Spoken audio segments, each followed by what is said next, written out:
Hey,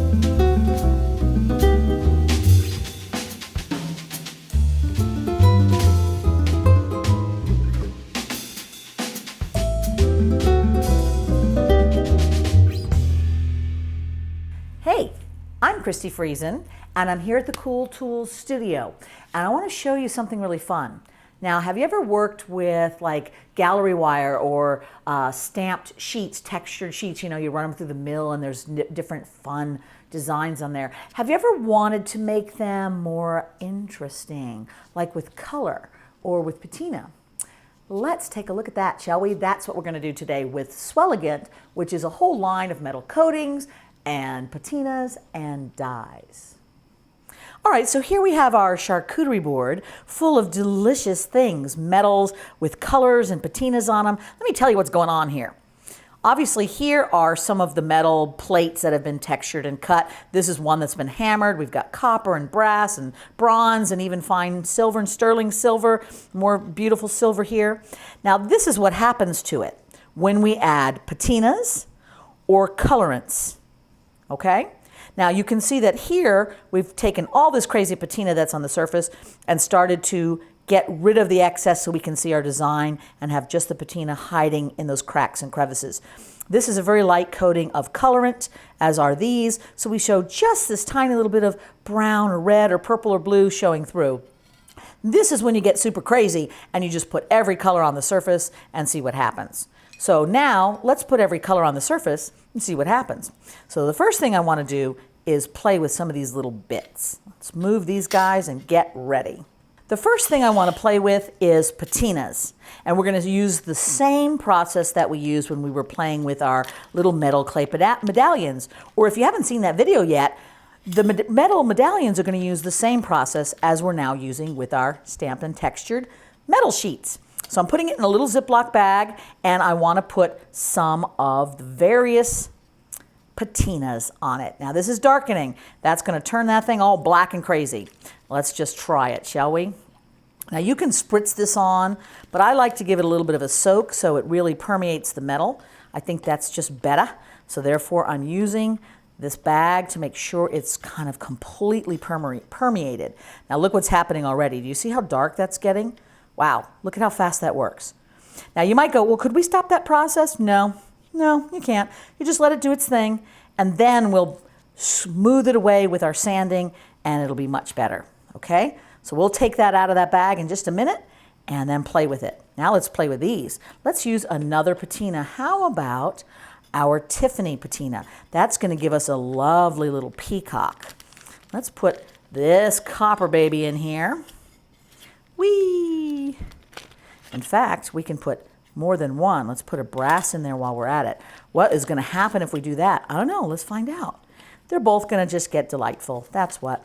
So putting a little in. And you can reuse this. So if you've put them in the bag like this, and then you take the pieces out after a little while, that patina might be kind of unky looking with little clumpy bits in it. Don't worry. You can still use it. So just keep it in its bag, sealed shut, and then you can put the next bit in it. I think I'm going to move this little guy over because it will make a pattern on the other one. So scooch that over without poking a hole in the bag.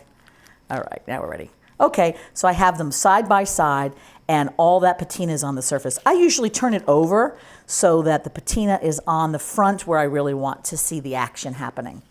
All right, now you can't really do too much patina on the fine silver. It doesn't really get very dark, so I don't usually bother with that. I wait and do my dyes with that.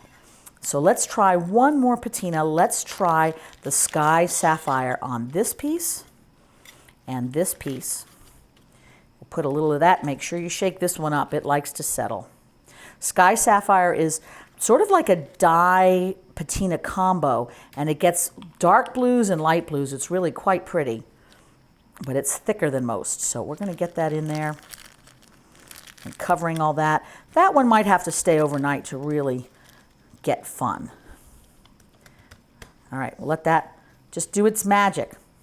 All right.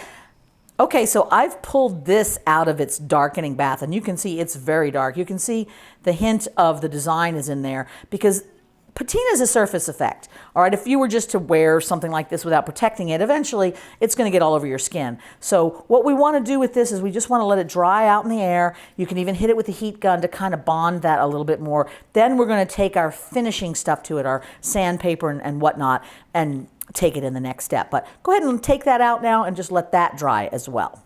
Okay, so now I have taken a couple of those little snippets and put them in their bag, and I've got sort of a lavender mix, which was the purple that I added a bit more white to. In fact, I see just a little residual white left over from a previous project. I really love how the white and purple combo is, so we've got kind of a nice lavender, and to that I'm going to add some of my sealant.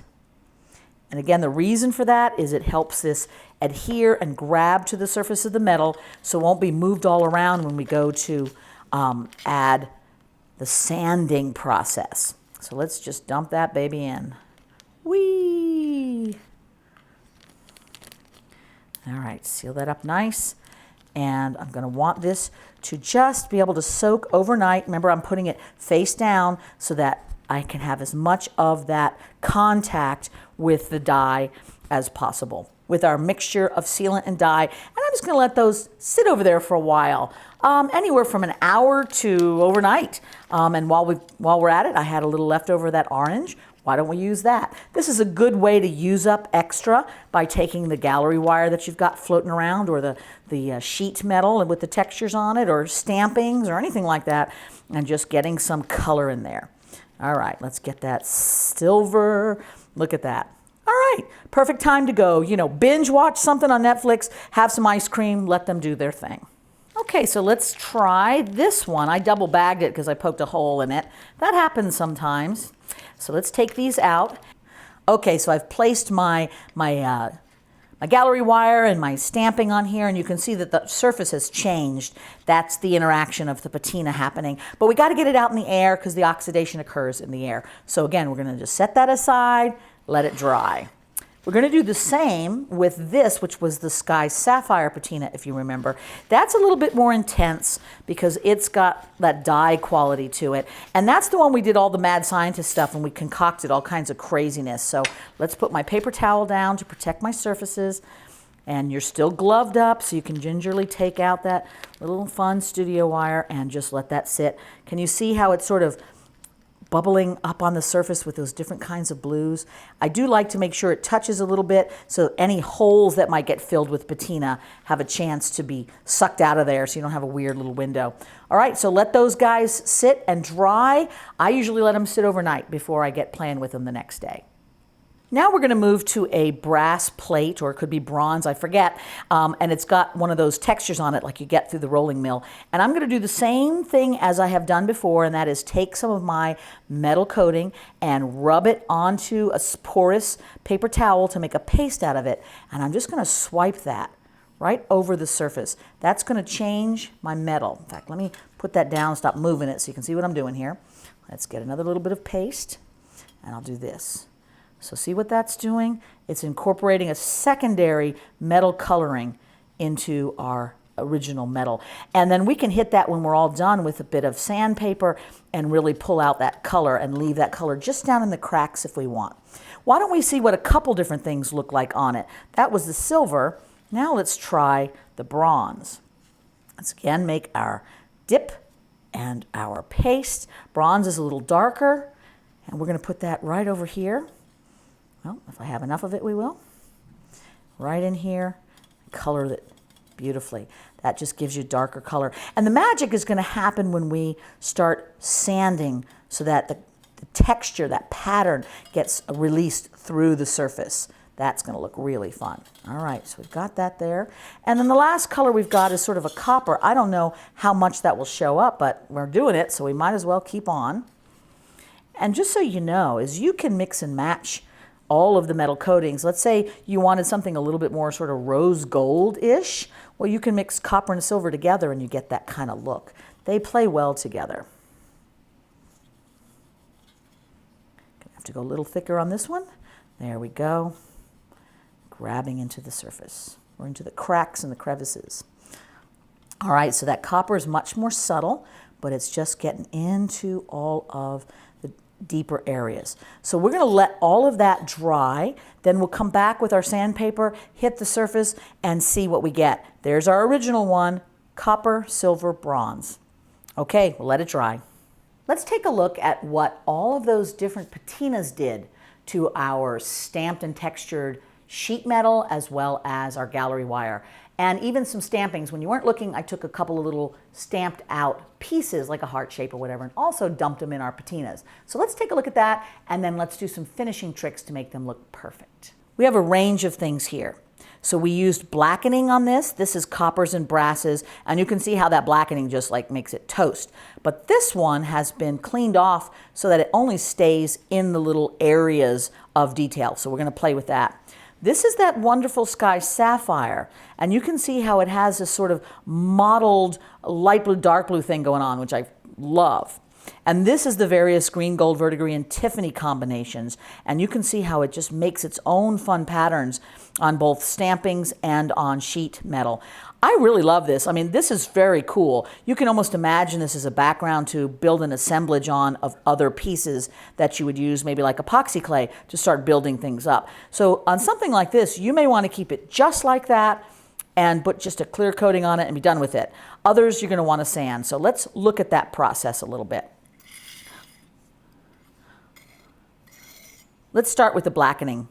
What I like to use most especially are these wonderful little spongy sandpapers, fine and super fine. Those are my favorites because the super fine is just good for things like that. It doesn't get rid of too much of the pattern and it's just nice to kind of brush over the surface to get rid of some of that patina so that pattern can show through again. See, I'm just using nice strokes.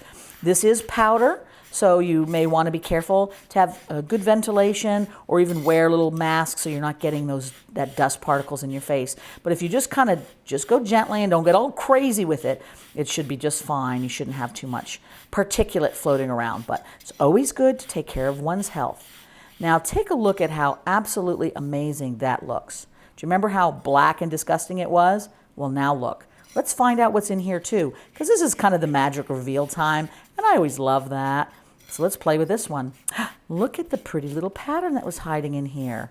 Woohoo! Come out and play.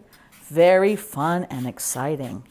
So darkening can be your friend. I know it sounds just sort of boring, but look at how wonderful that is. Let's try this one. This one's a brassy piece. That one was copper and brass. They especially nice with any of that. Actually, this one might be the nickel. Because there is copper in many of the nickel alloys, you get some really fun reactions. But it could also be brass. Let's see. Let's see what that was. Yeah, it was nickel. Look at that. Look at how pretty that is. So see what we've got now is we've got beautiful detailing, and it's still rather organic. You see how it gets light and dark? That's just the natural process of the patina. Let's move on and do it to the next pieces too. It's nice to look at that process. I'm going to get rid of that particulate, and we're going to come back to this one and just rub and reveal our underneath stuff. Now you see how powdery it is. That's because patina is very often just laying on the surface, especially if it's a very tightly compacted metal like these are. So you want to make sure you just get rid of the extra. I'm going to get it off the back side as well, just so it won't rub on things. And then we will talk about sealing in a minute. So this is a lot less brilliant now that I've taken it all away, but look at how that blue just hides in all the cracks and crevices. Pretty exciting, huh? And the same thing for this leaf here. Let's just get rid of some. And I'm kind of sweeping against the surface and not going necessarily with the grooves, but against the grooves to keep as much color in there as possible. So look at that. Pretty, huh? You up for a little more? Me too. Let's keep going. Goodbye. I'm going to leave this one just as it is because that's just too pretty to touch. But we will do the little process here and reveal that underneath. Ooh, look at that. That nice shiny metal is shining through. It's so pretty. Now this is irregular. You can see there's darkness and lightness. You may love that, you may hate it. But remember, if it's not what you like, you can always dump it right back in its little patina bath and give it another shot.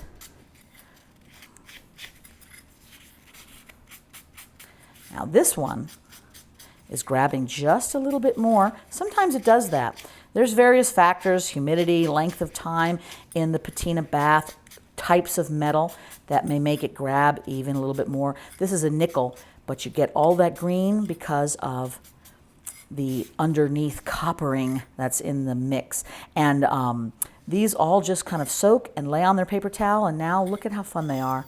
Last one, this one's just a little gentle colorant, not very strong color. So I'm not going to brush too much because I don't want to lose too much of that. Just want the little hint of the metal to creep around from the outside edges. All right, let's move that powder again. And let's take a look at all of these lovely pieces. Doesn't that look great? Now, before we do the final step, which is going to be to add the coating on top, make sure you rub them all off with a nice cloth so that there's not like powder on the surface before you put your sealant on it. Okay, so remember I told you I really liked how this was, and I just want to seal it and be done with it. I don't want to have to scrape anything off because I just love it. So what I'm going to use is the Swellegant sealant. This is a matte finish. That it's just flat. It doesn't have any shine to it or very little shine, and it's just going to protect all those so that continued exposure to the air doesn't keep on oxidizing your plate. The only drawback is the act of putting a sealant on a patina is going to change it a little bit. It usually darkens it. So what I like to do is put a little layer on, and then I'll go heat with the heat gun a bit to kind of see what it actually looks like and go from there. So the sealant I put inside of a little spritzer bottle, and all I'm going to do is just give it a little spritz, and I am immediately going to use a paper towel to get rid of that excess because it's very blotty on there, and we do not want that much because when it dries that'll get kind of milky and disgusting. We don't want that. So I'm just going to give it a nice thin little layer. Now you see it's changed a bit, but I'm going to put the heat gun on that, and we'll come back and take a look at exactly what that looks like in a minute.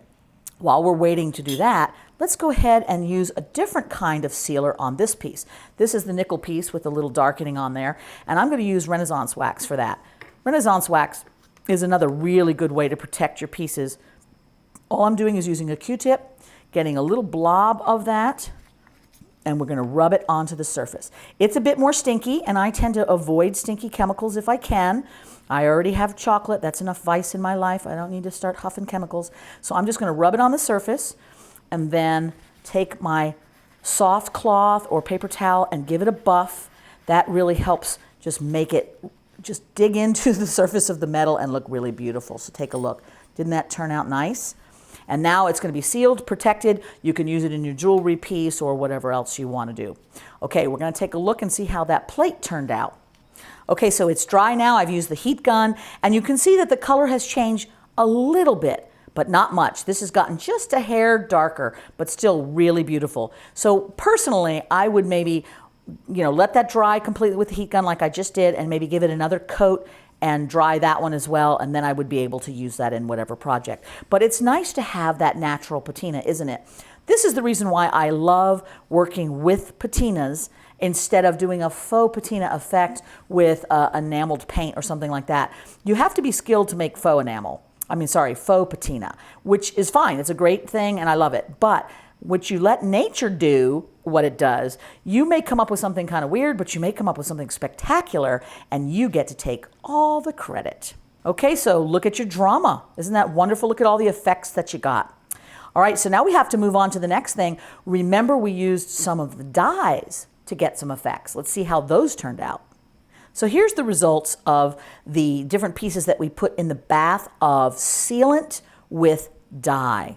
And as you can tell on something like silver wire, silver is a very dense material, so it soaks some of the color in. We had that really pale orange, and you can see how it's got just little hints of the orange, but it doesn't grab quite as darkly as something like the coppers or the brass will do. So both of these were in our purple bath. The copper really grabbed that. That is just soaked in. I would leave that, although we can do a little bit of buffing, but that just looks terrific.